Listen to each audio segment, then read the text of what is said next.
पुण्याला पाणी पुरवठा करणारी चारही धरणं जवळपास 100% भरली आहेत। गेल्या 3 दिवसांपासून पाणलोट क्षेत्रात मुसळधार पाऊस सुरू आहे। खडकवासला धरणातून मुठा नदीत 35,000 क्युसेक वेगानं विसर्ग सुरू आहे। जिल्ह्यातील टेमघर धरण 100% भरले।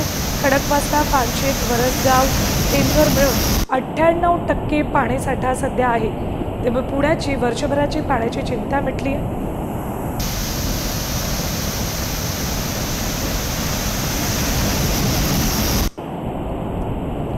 तर पुण्यामध्ये पुन्हा एकदा मुसळधार पावसाला सुरुवात झाली आहे। खडकवासला धरणातून विसर्ग आणखी वाढवला जाणार आहे।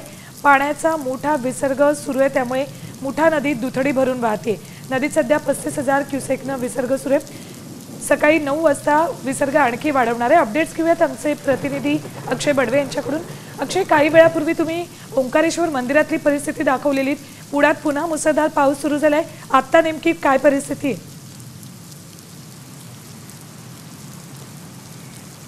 सकाळी पावसाची रिपरीपासून आता पावसाचा जोर जो आहे तो वाढलेला आहे आणि त्याच पार्श्वभूमीवर आपण जर पाहतोय की मुठा नदी आता ओव्हरफ्लो वाहताना दिसतेय। पुण्यातील खडकवासला धरण पाणलोट क्षेत्रातून जवळपास 35,000 क्युसेक्स पाण्याचा विसर्ग जो होता तो आता सकाळी 9 वाजता तब्बल 39,000 क्युसेक्स वाढवण्यात येणार आहे। त्यामुळे पाटबंधारे विभागाकडून नदी पात्रातल्या सगळ्या रहिवाशांना सतर्कतेचं आवाहन जे आहे ते करण्यात आलेलं आहे। मी सध्या पुण्यातल्या झेडब्रिजवर आणि आपण ही जर दृश्य पाहिली तर बेडे पूल जो वाहतुकीसाठी कालपासूनच बंद केला होता तो संपूर्ण पाण्याखाली गेलेला आहे। त्या जी सगळी चौपाटीचा भाग आहे तो देखील पाण्याखाली। दुसऱ्या बाजूला आपण जर पाहिलं तर मुठा नदीच्या शेजारी असलेल्या रिकाम्या जागेत ढोलताशा पथकांचा जो सरावासाठी जी जागा असते ती देखील आता पाण्याखाली गेलेली असून वाहतुकीसाठी हा संपूर्ण परिसर जो आहे तो कालपासूनच बंद केलेला आहे। आणि खडकवासला धरणातून मोठ्या प्रमाणावर पाणी जे सोडण्यात येतंय मुठा नदीत, त्यामुळे मुठा नदीच्या पाणी पातळीत सुद्धा वाढ झालेली आहे। हवामान विभागाने दिलेल्या आदेशानुसार अंदाजानुसार खरं तर पुणे आज देखील मुसळधार पावसाची शक्यता आहे ती वर्तवण्यात येते। एकंदरीत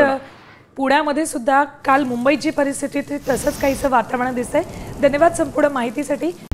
आता isakal.com आहे देशातील नंबर 1 ची मराठी न्यूज वेबसाईट। प्रत्येक अपडेटसाठी isakal.com ला नक्की भेट द्या।